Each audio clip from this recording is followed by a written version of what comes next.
Hey, welcome to the NFN Radio News Podcast, brought to you by NotFakeNews.biz. I'm Bob Gaddy, editor and publisher of Not Fake News. You know the old saying, money talks and bullshit walks? Well, today Major League Baseball hit the state of Georgia where it hurts, in the freaking pocketbook. They did it because the state's governor just signed a new law designed specifically to make it harder for people to vote. The law targets people who are likely to vote for Democrats, i.e., African Americans. Now, what did MLB do? They yanked the July Allstar Game from the city of Atlanta. That's what they did.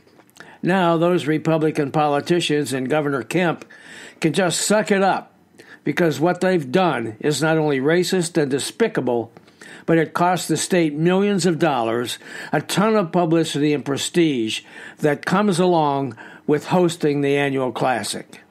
But that law is just part of what's going on around the nation today as GOP politicians react to losing the presidency and control of the U.S. Senate, and to Donald Trump's unconstitutional challenge to the 2020 election that he lost in a landslide to Joe Biden.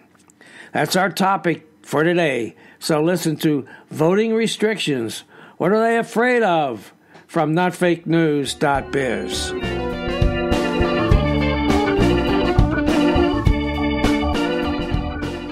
Here we go. Republican politicians across the nation, heeding the words of their defeated leader, Donald Trump, are scurrying like rats to erect barriers that would prevent people who are unlikely to support them from voting. What are they afraid of? Asked the new county Democratic Party chairwoman in South Carolina, Alester Linton Pryor. They're trying to restrict the vote because they're afraid they'll lose. The Brennan Center for Justice reported March 18 that more than 360 bills to restrict voting access have been proposed in 47 states.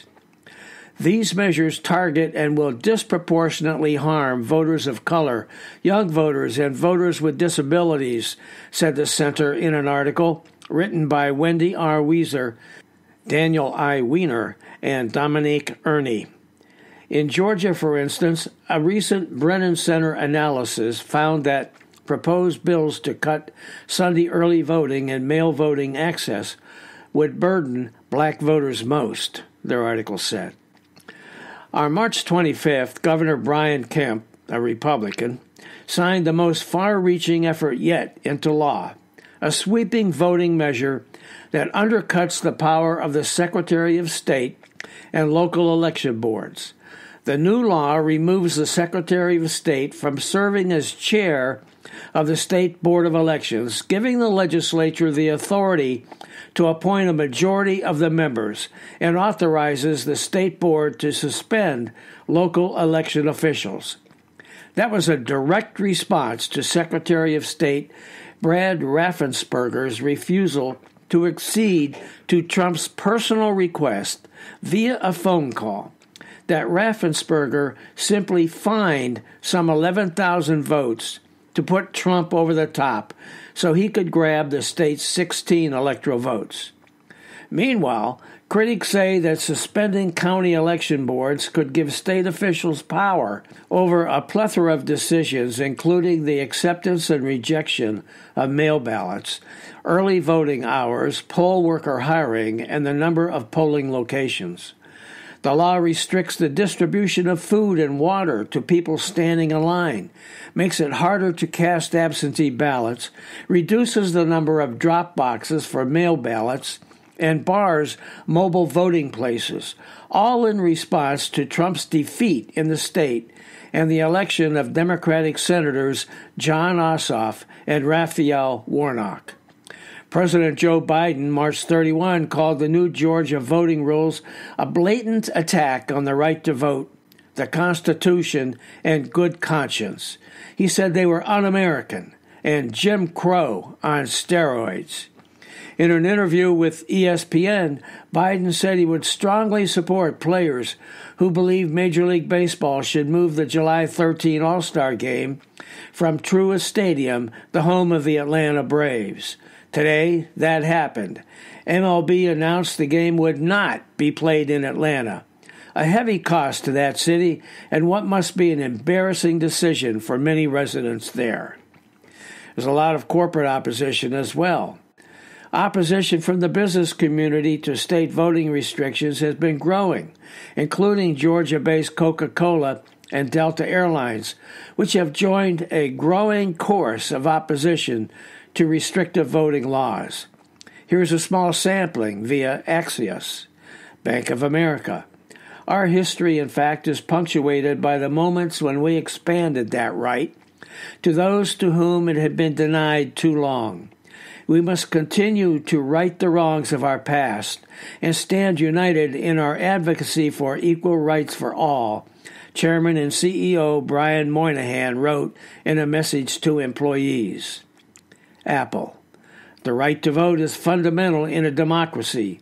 American history is a story of expanding the right to vote to all citizens, and black people in particular have had to march, struggle, and even give their lives for more than a century to defend that right, CEO Tim Cook told Axios.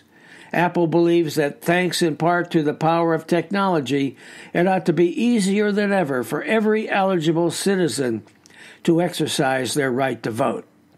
Patagonia. Our democracy is under attack by a new wave of Jim Crow bills that seek to restrict the right to vote. It is urgent that businesses across the country take a stand and use their brands as a force for good in support of our democracy. We urge companies to join us in supporting the John Lewis Voting Rights Advancement Act and the For the People Act.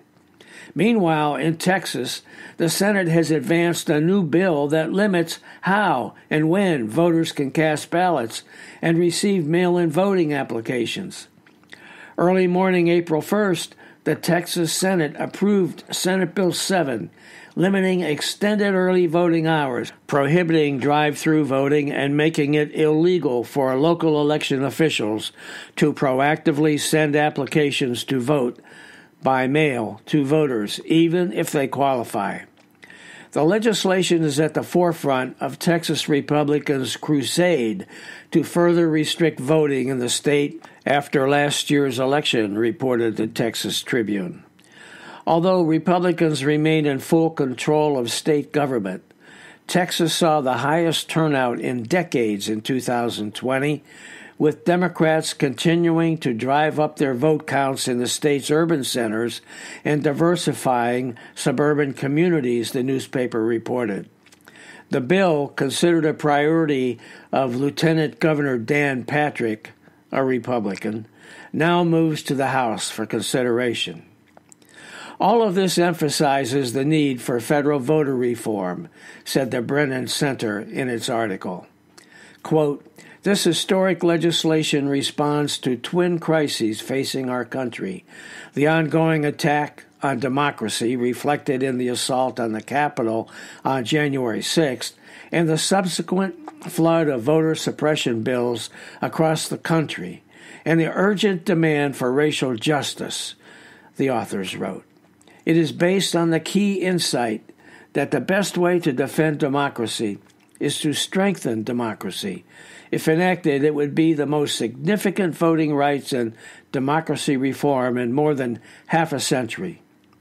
Passed by the House of Representatives, the For the People Act incorporates such key measures as automatic voter registration and other steps to modernize elections, a national guarantee of free and fair elections without voter suppression, coupled with a commitment to restore the full protections of the Voting Rights Act, small donor public financing to empower ordinary Americans instead of big donors at no cost to the taxpayers, and other critical campaign finance reforms, an end to partisan gerrymandering, and overhaul of federal ethics rules. Critically, the act would thwart virtually every vote suppression bill currently pending in the states, the Brennan Center authors wrote. However, the fate of that important bill depends on passage by a 50-50 Senate, with Vice President Kamala Harris having the tie-breaking vote. Republicans are certain to filibuster, blocking its passage. It would take 10 GOP senators to assure passage, assuming all Democrats vote in favor. There's been considerable talk of Democrats imposing the nuclear option by ending the filibuster rule, clearing the way for legislation such as this to be passed by a majority vote instead of the 60 that otherwise would be needed. Biden has been hesitant to throw his full support behind such a move, and some conservative Democrats have voiced reservations. But if ever there was a reason to take such action, it is the attack on the right to vote. If Republicans are permitted to limit the ability of all Americans to exercise that right, then our entire democracy is in jeopardy. As the Brennan Center wrote, the right to vote is at the heart of effective self-government. In the Federalist Papers, Alexander Hamilton and James Madison laid down a standard for our democracy. Who are to be the electors of the federal representatives? Not the rich, more than the poor. Not the learned, more than the ignorant. Not the haughty heirs of distinguished names, more than the humble sons of obscurity and unpropitious fortune. The electors are to be the great body of the people of the United States. For over 2 centuries, we have worked to live up to that ideal, but we have consistently fallen short, the Center wrote. Many have struggled and continue to struggle for the franchise. The For the People Act would expand and protect this most fundamental right and bring voting into the 21st century. The For the People Act must be passed by the Senate. The filibuster be damned. Okay, we'll take a quick break here, but I'll be back with the final word after this message.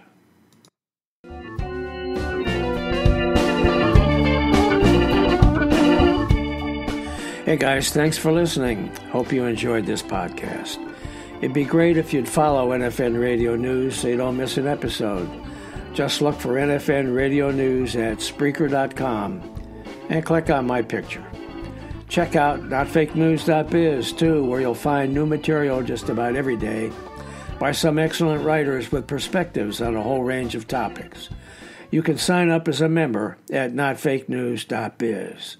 And of course, it's all free. Also, let your friends know about this podcast and about notfakenews.biz. Our goal is to be informative and entertaining as we comment on the latest developments in the news, with just a little lean to the left. And don't forget to check out Tempo in the Times, our new companion podcast with co-host Scott Raminger. To learn more about that podcast and for easy access to all of those episodes, just visit tempointhetimes.com. Streaming now is a new episode featuring best-selling novelist Rick Pullen, so check it out. Meanwhile, thanks for listening. This is Bob Gaddy signing off for NFN Radio News at notfakenews.biz.